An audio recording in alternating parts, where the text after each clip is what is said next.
allons maintenant commencer le spectacle de la foi.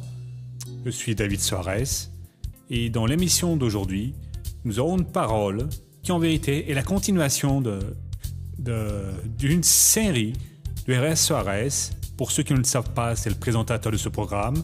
Il vient dans les prochaines minutes pour nous expliquer pourquoi est-ce que très souvent Dieu ne pas secourir les personnes. La personne demande « Mon Dieu, aide-moi » et ne vient pas cette aide de Dieu.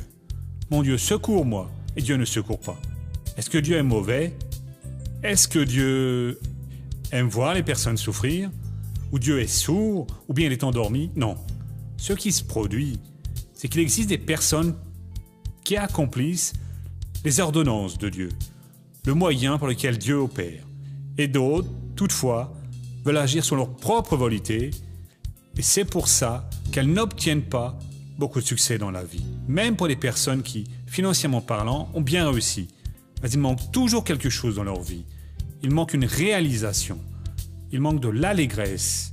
Il manque une spontanéité. Qu'est-ce que c'est ça? C'est le manque de présence de Dieu dans la vie de la personne.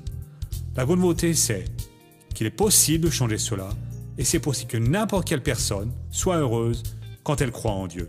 Pour autant, il est nécessaire qu'elle accomplisse tout ce que Dieu a déjà établi pour elle. Dieu vient vous appeler pour être victorieux, c'est certain. Mais la victoire exige une bataille et la bataille exige la persévérance. Et la persévérance est obtenue quand on a confiance que l'on va vaincre. Ainsi, tout est un objectif, tout a un sens. Après, vous verrez les questions de personnes qui ont des doutes.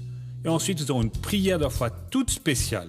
Enfin, cette émission est spéciale, j'en ai la certitude. La prière de la foi commence maintenant dans vos domiciles pour pouvoir vous bénir. Mes chers amis, mes frères, comme sont beaux ces jours que nous sommes en train de vivre, voyant Dieu opérer des merveilles, guérissant, libérant. Et aujourd'hui, je veux attirer votre attention parce que la parole ne sera pas donnée en vain. Où que vous vous trouviez, ayez la certitude que notre Dieu, en plus d'être toujours le même, il continue à faire la même chose et il peut résoudre tous vos problèmes. Nous sommes dans une série sur les préceptes, les normes, les directions, qui est une chose très importante. Je pense que, je ne sais pas comment j'ai passé 54 ans de foi sans comprendre que les préceptes sont importants. Lors du dernier culte, nous avons parlé ici du psaume numéro 119, le verset 173. Je voudrais commencer par lui, parce qu'il y a beaucoup de gens qui appellent au secours de Dieu et ne l'obtiennent pas. Et après, ils sont fâchés avec Dieu. Mais monsieur, dans le psaume 46.2, le Seigneur dit que le Seigneur est il est mon refuge, ma forteresse, un secours bien présent au moment de la détresse. Et Dieu dit à la personne, je le suis, mais vous n'avez pas regardé les autres choses que vous deviez voir. Parfois, les gens méprisent ce que Dieu a déterminé, cette norme qui a fait cette règle pour que nous la suivions. Et on va suivre les règles, les normes des hommes, et nous découvrons que ça ne fonctionne pas, cette chose. Ici, au psaume 119-173, le psalisme a dit « Que ta main vienne à mon secours, car j'ai choisi tes directives. » Cela ici, c'est une indication que Dieu nous donne, que celui qui ne choisit pas d'obéir aux préceptes du Seigneur Dieu, qui fait juste ce qu'il a en tête, sa main ne peut pas le secourir. Au moment précis où la personne demande, Dieu n'opère pas. Voyez, Dieu, il peut être dans ma vie ou dans la vôtre, de la même façon qu'il a été dans la vie de toutes ces personnes qui l'ont suivi dans le passé. S'il est entré dans la fournaise ardente, chauffée 7 fois plus que la normale, avec Shadrach, Meshach et Abednego, et qu'il a empêché qu'ils soient brûlés par le feu, qu'ils deviennent grillés par la chaleur. La fournaise était 7 fois plus chaude que la normale. Madame, vous qui faites des gâteaux, vous le savez, si on le met dans un four beaucoup plus chaud que de la normale, le gâteau ne va pas bien sortir de là, il va brûler. Et ils sont entrés dans cette fournaise, ce n'est pas juste parce qu'il y avait du feu que les chevaux ont été roussinants, mais c'est surtout qu'elle avait été chauffée normalement et qu'ils ne se sont pas inclinés. Quand Nabuchodonosor l'a su, il les a appelés et a menacé. « Ah, je vais faire chauffer 7 fois plus. » Ils ont jeté plus de bois et a chauffé la chose. Et ils ont été jetés dedans. Et il ne leur est rien arrivé. Pourquoi est-ce que ça ne se produit pas pour nous aujourd'hui, quand nous entrons dans la fournaise de l'épreuve, que se dresse une chose que nous ne comprenons plus? Parce que nous ne sommes pas obéissants aux préceptes. La main de Dieu ne peut nous secourir, comme elle a secouru les trois, ou elle a secouru Daniel, et a secouru tant d'autres. David a guerroyé à tel point que Dieu n'a pas permis qu'il construise le temple. Il a dit, voyez, parce que vous avez répandu beaucoup de sang. Dans ces guerres, alors David a détruit les ennemis et ce n'était pas de la plaisanterie. Et on ne dit pas, on ne constate pas, ce n'est pas enregistré que David ait perdu un œil, qu'il ait perdu un bras, perdu un membre quelconque. Au contraire, rien ne lui est arrivé. 1000 sont tombés à côté de lui, 10 000 à sa droite, et il disait « je ne serai pas atteint ». Mais il a suivi les préceptes. Dans le premier livre des rois, chapitre 2, il appelle Salomon au verset 3 et 4 et il dit « Mon fils, je vais te donner le secret. Tu dois garder les préceptes, les observances du Seigneur Dieu, tout ce qu'il a établi pour que nous le fassions. Parce que si vous ne faites pas cela, vous n'allez pas marcher sur le chemin de Dieu, vous n'allez pas accomplir les commandements, vous n'allez pas accomplir les statuts, vous ne prendrez pas possession du jugement. Le Seigneur Dieu ne va pas prospérer en vous. Et vous n'allez pas être son successeur. Cela ici, c'est comme Jésus parlant pour nous. Nous allons ouvrir la Bible à Matthieu 23, 23, car je veux étudier une chose avec vous ici. Quel malheur pour vous, scribes et pharisiens hypocrites! Vous payez la dîme de la menthe, de l'ânette et du cumin. Et vous laissez de côté ce qui est le plus important dans la foi. Dans l'actualité, on dit ainsi, méprisez les préceptes de la loi. C'est donc pour cela que je dis qu'elle est très importante. La justice, la compassion et la foi, c'est cela qu'il fallait pratiquer sans laisser de côté le reste. Les pharisiens, les religieux de cette époque-là, qui se croyaient les plus saints, et en train de pratiquer une chose que beaucoup de gens font aujourd'hui. Ils payaient la dîme et ils étaient agriculteurs. La majorité d'entre eux payaient la dîme de la menthe, sur l'ânette et sur le cumin, des plantes vertes, des choses simples. Et ils apportaient cela et tout le monde les louait. Bien sûr qu'ils donnaient l'argent pour les bœufs, ils donnaient l'argent pour le blé, le seigle qu'ils récoltaient. Et Jésus a parlé de ce point ici. Et Jésus a dit, pauvres de vous, vous êtes en train d'accomplir ces choses pour être vus des hommes. Mais vous faites cela en oubliant les préceptes les plus importants de la loi. Quels sont les préceptes les plus importants de la loi? Jésus a indiqué ici la justice, la miséricorde et la foi. Pour ces préceptes, je vous demande, vous les avez pratiqués? C'est quoi la justice, missionnaire? C'est votre action sur la parole de Dieu. Lorsque vous niez une chose que la Bible demande de nier, ou d'approuver ce que la Bible demande d'approuver, vous vous soulevez contre le mal qui vient pour vous attaquer. Vous utilisez votre foi, votre autorité pour pouvoir bénir une personne. Vous êtes en train d'exercer la justice. Le Saint-Esprit nous convainc de la justice, du jugement, du péché, de la justice et du jugement. Si vous observez votre vie, chaque fois que vous faites une mauvaise action, sur le moment, cela peut même vous plaire. Mais après, votre cœur devient triste. Vous êtes impliqué à ce moment-là dans ce qui va vous donner le but profit, du plaisir, et pour vous déraper même. Mais après vient cette tristesse dans votre cœur. C'est le Saint-Esprit qui vous convainc. Cela, c'est le péché.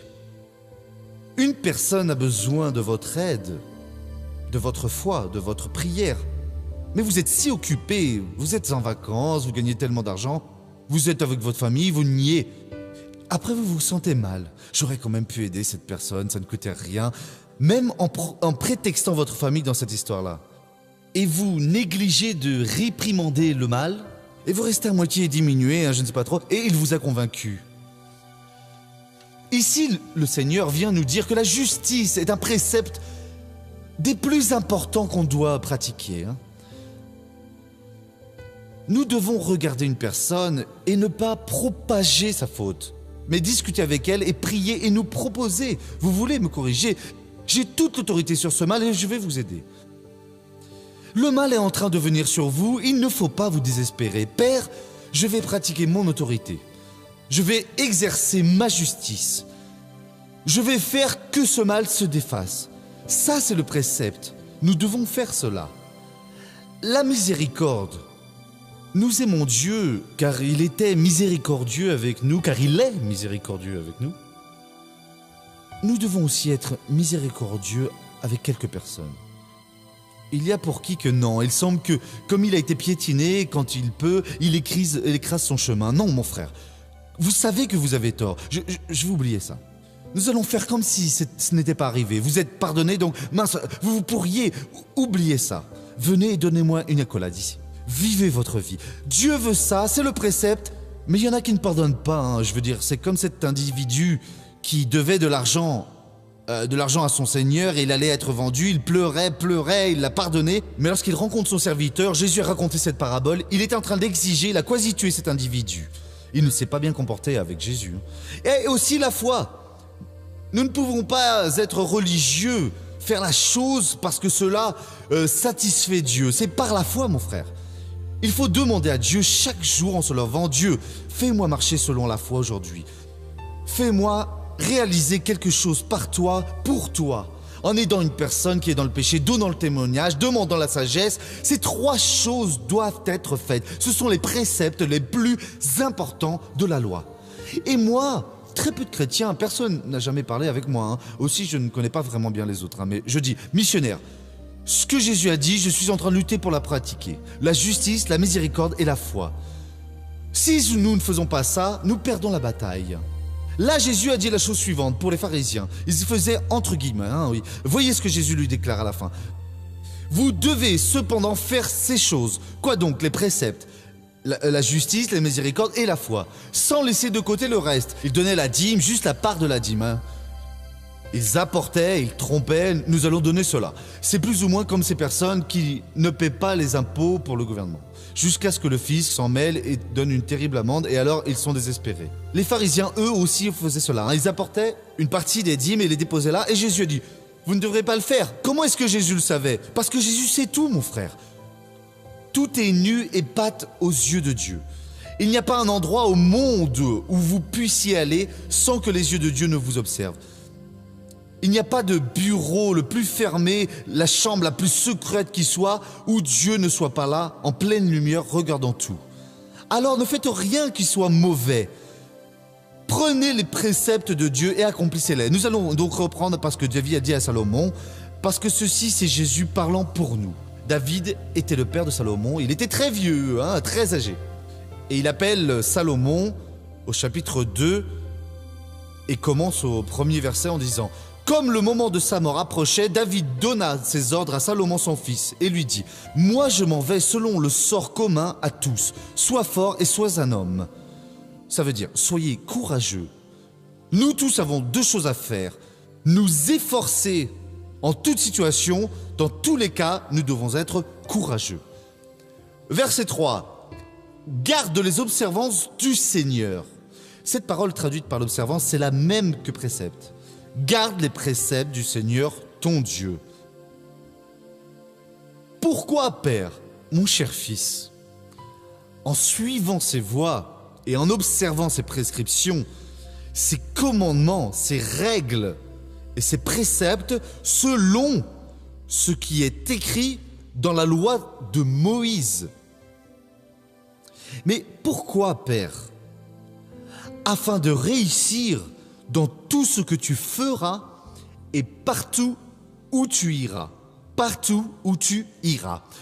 Celui qui garde les préceptes de Dieu a les conditions de garder les commandements, les statuts, les jugements, c'est les témoignages, tout ce que le Dieu détermine, et où que vous alliez, il pose la main et la chose est alors bénie. Verset 3, 4 dit « Et afin que le Seigneur réalise la parole qu'il a prononcée sur moi, si tes fils prennent garde à leur voie en marchant loyalement devant moi de tout leur cœur et de toute leur âme, tu auras toujours un successeur sur le trône d'Israël. Nous sommes les successeurs de Jésus, les continuateurs de l'œuvre. Mais si nous ne gardons pas les préceptes, nous n'aurons jamais cette bénédiction. Et Dieu veut que nous l'ayons. Prenez une position et changez complètement. Je vais faire une prière pour tout le monde qui a un quelconque problème de douleur ici, maintenant, une certaine gêne. Je peux sentir qu'il y a beaucoup de personnes qui ont un mal à l'estomac. Il semble qu'il y a une crise de douleur de l'estomac par là. Tout endroit du corps, douleur ou une gêne, vous ressentez ce mal. Alors restez debout maintenant car je vais m'unir avec vous et nous allons prier. Missionnaire, je suis cette personne et je veux que vous priez pour moi à présent. Juste 2 petits mots. Une fois la prière terminée, ne vous asseyez pas. Attendez un petit peu car il y a des guérisons qui prennent un peu plus de temps. C'est juste quelques-unes, mais après c'est plus tard que c'est confirmé. Mais Dieu va maintenant guérir. À présent, c'est un droit pour nous tous, mes amis. Il n'y a pas une personne qui soit exclue de la bénédiction de Dieu. Vous qui êtes chez vous, c'est la même chose. Regardez ici vos mains et dites, Père, au nom de Jésus, je viens t'offrir mes mains et je te prie, dépose, Seigneur, dans ses mains ton pouvoir. Posez votre main sur le mal, où qu'il se trouve. Si ce n'est pas possible, placez-la sur votre cœur. Fermez les yeux et dites, au nom de Jésus, je me déclare libéré pour la gloire de Dieu. Laissez le missionnaire prier. Père, je viens à toi, avec foi, ayant la certitude que ta parole ne passe pas, même si le ciel et la terre passent. Mon Dieu, ces personnes ont besoin de guérison. Je leur ai donné tes paroles et où qu'elles se tournent, le Seigneur a garanti qu'en obéissant à tes préceptes, le Seigneur opérerait. Viens maintenant opérer, Père. Viens guérir, toucher, intervenir, faire cette personne soit libérée en ce moment-ci. Je vais utiliser l'autorité que tu m'as donnée pour ta gloire. Et au nom de Jésus, comme ministre du Saint-Évangile, je paralyse toute l'action du diable dans la vie de ces personnes. Et je te le dis, esprit causeur de cette douleur, de cet inconfort, tu dois sortir à présent, tu es attaché. Au nom de Jésus, je t'expulse de cette vie avec ta douleur, au nom de Jésus. Et vous levez la main droite et vous dites, merci beaucoup Seigneur. À présent, baissez les mains et cherchez là votre guérison et constatez. Attendez une petite minute pour vous asseoir parce que Dieu va beaucoup opérer. Ô missionnaire, j'avais une forte douleur qui me traversait le ventre ici, sur l'estomac, qui était très douloureux. Et à présent, c'est passé. J'avais une douleur à quelconque au droit. Qui est-ce qui peut dire que Jésus l'a guéri? Levez la main ici, plusieurs personnes. Madame, c'était quoi donc? À l'estomac, je ressentais un très fort de douleur à l'estomac. J'ai passé un examen vendredi. On a constaté que c'est un ulcère. Un ulcère? Un ulcère à l'estomac, vous voyez. Madame, depuis combien de temps que vous aviez cette douleur? Ça fait déjà près de 2 ans, oui. C'était douloureux avant la prière? C'était douloureux, j'ai beaucoup souffert. Et c'est passé maintenant? C'est passé. Je suis arrivée en étant légèrement étourdie, avec une crise de labyrinthite, et c'est passé. Amen. Croyez-y, parce que c'est pour tout le monde la guérison, mes amis. Et si vous avez été guéri, n'ayez pas honte de le dire. Levez la main. Gagnez une bénédiction. Ne confessez pas, le diable vole votre bénédiction. C'est le nerf sciatique qui j'ai ce problème à la jambe droite. Il n'y a pas de médicament qui me guérit. Et vous aviez une douleur au nerf sciatique, c'est ça? Ça fait plus de 2 ans que j'ai cette douleur. Ça veut dire que la douleur est partie maintenant? C'est parti. Missionnaire, j'ai de l'arthrose, c'est l'usure de mes os, de l'arthrose au bras, je prenais des médicaments. Depuis combien de temps avez-vous cette arthrose? Depuis ce Noël. Et à présent, c'est parti? Oui, j'ai déjà fait une radio et maintenant je suis libéré. Missionnaire, c'est une douleur vraiment très forte sur l'os de la poitrine. C'est passé. J'étais en chemin pour l'église et dans l'autobus, je commençais à avoir mal à l'estomac. Je suis arrivé en ayant mal. À présent, c'est passé, au nom de Jésus. Je vais prendre seulement 4 personnes maintenant. J'ai une mes amis. douleur au ventre, missionnaire. Un nodule au-dessous de mon bras, c'est parti. C'est parti. Tout ce que je mange me fait mal au stomac. Dès que je mange, je cours immédiatement aux toilettes. En venant ici, j'ai dû m'arrêter sur l'autoroute en urgence parce que j'avais bu un petit café à la maison. La douleur a commencé très fort.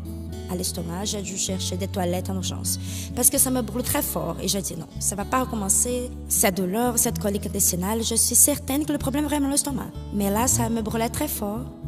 Et c'est La passé brûlure est maintenant. passée. Maintenant, je ressens un grand Eh bien, soulagement. recevez la bénédiction pour vivre normalement. Missionnaire, j'ai été guérie d'une douleur à l'estomac. Et hier, par votre prière à la maison, j'étais guérie pour mon dos. Grâce à Dieu. Amen. Les autres qui n'ont pas pu témoigner et qui ont été guéris, levez la main et dites aussi « Merci beaucoup Jésus ».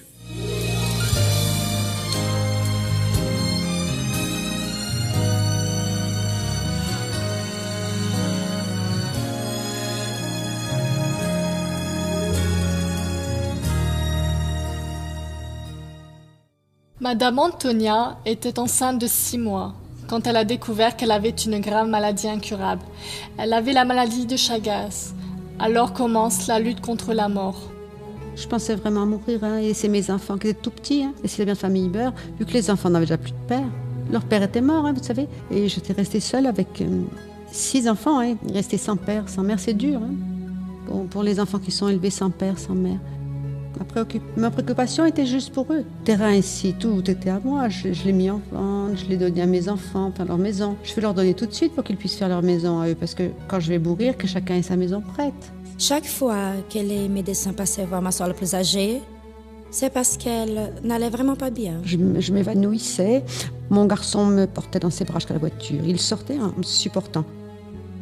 Et je m'essoufflais, je me fatiguais beaucoup. J'arrivais à l'hôpital, j'allais direct au ballon d'oxygène. Et avec cet autre grand appareil qui sert à marquer les arrêts cardiaques, je ne reconnaissais pas mes enfants, je ne savais pas où j'étais.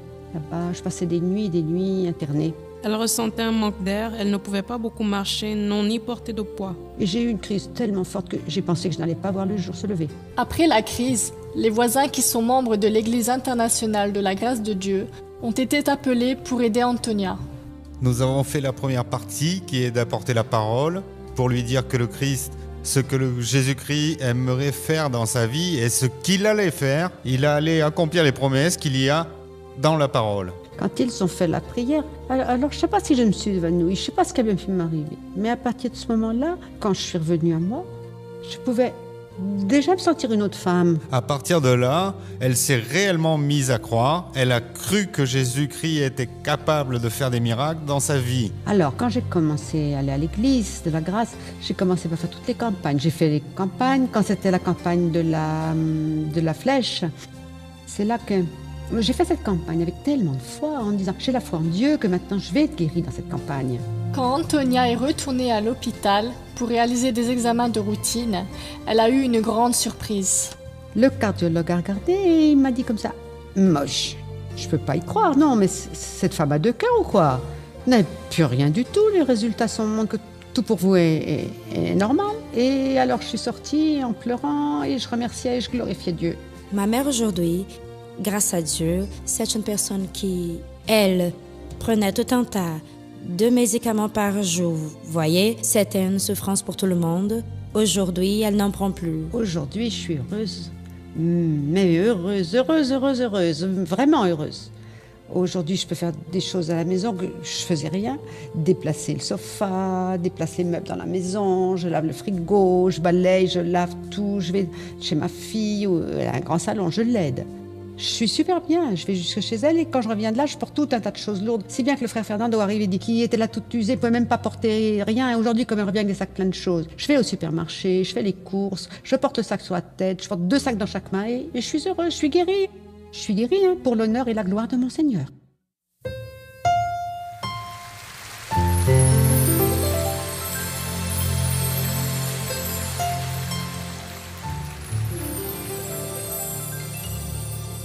Laissez-moi prier pour ceux qui ont besoin d'une bénédiction, car vous seulement savez quelle est cette bénédiction. À présent, courbez la tête, car je vais prier. Père, je viens maintenant vers toi demander une bénédiction que seule cette personne sait. Quelle est cette bénédiction? C'est une direction, Père. Cette personne est dans le doute. Elle est en train de juger le pour et le contre, mais elle a besoin de se réveiller, car ce ne sont pas les pour et les contre qui doivent importer, mais bien ce que ta parole déclare, Père. Et c'est pour cela que je veux que cette personne prenne cette décision maintenant. Parce que Dieu, ainsi comme David l'a dit à Salomon, le Seigneur est en train de nous dire que nous devons suivre ses préceptes, suivre ses règles, suivre ses normes. Nous ne pouvons pas nous vendre à l'esprit qui est dans ce monde. Parce que si quelqu'un aime le monde, l'amour du Père n'est pas en lui. Nous avons besoin que ton amour soit présent en nous. Je prie maintenant pour celui qui est malade, celui qui est endetté, cette personne qui a une douleur à la main droite, qui était en train de dire qu'il y a encore peu, ce sera mieux de couper cette main. Non, Dieu, cette douleur va partir maintenant. Je vais utiliser l'autorité que le Seigneur m'a donnée pour bénir tout ce peuple. Et au nom de Jésus, comme ministre de la parole de Dieu, j'attache toute action de l'enfer, je l'attache de cette vie et je l'expulse. Au nom de Jésus. Et vous dites, je crois Seigneur. Bien, nous avons maintenant une minute finale. Qu'avez-vous pensé de l'émission? Je crois que la majorité des personnes a bien aimé. L'émission a fait du bien. Et elle fait du bien pourquoi? Toute parole de Dieu est pure. Toute sa parole, dit le psaume 19. Et donc, si la parole de Dieu est pure, et si elle vous incommode sur un certain point, c'est parce qu'il existe des choses au fond de vous qui ont besoin d'être tirées. Des attitudes, des actes, des pensées, pour lesquelles Dieu dit, affirme, qu'il ne vous aidera pas. Un des plus grands problèmes de l'humanité, c'est la peur, c'est le doute, c'est la méfiance. Il y a des personnes qui sont maintenant appelées pour devenir des membres qui parrainent ce programme. Et qu'est-ce que la personne doit faire? Assumer. Et qu'est-ce que c'est assumer? C'est croire que Dieu est là pour vous inspirer, qu'il veut pouvoir bénir votre vie et il attend de vous une action. L'action, c'est que vous appeliez maintenant même ce numéro, en ce moment, ou bien de laisser un message ou que les lignes soient occupées et vous dites, voyez, je vais croire que Dieu peut m'aider. Ne soyez pas un misérable, entre guillemets, qui a peur, qui pense que Dieu ne va pas l'aider. Si vous pensez que Dieu ne peut pas vous aider, vous perdez votre temps à regarder cette émission. À présent, si vous dites, non, je vais me décider à croire en Dieu, si Dieu est vraiment une vérité, et il est, vous avez déjà vu aujourd'hui qu'il a changé la vie de personne et qu'il peut changer la vôtre aussi, vous assumez cet acte de foi, Dieu va honorer, ce mois-ci même, votre acte de foi. Vous pouvez être sûr de cela. Celui qui va commencer une bonne œuvre, il est fidèle pour la compléter. Alors prenez maintenant une attitude de foi, appelez tout de suite ce numéro et parlez avec une hôtesse et dites, voyez, je veux être une personne qui va être parrain de l'œuvre de Dieu. Que dois-je faire? Et nous allons vous aider. D'accord? Que Dieu vous bénisse tous. Nous revenons à la même heure demain. Que Dieu vous garde tous et à bientôt.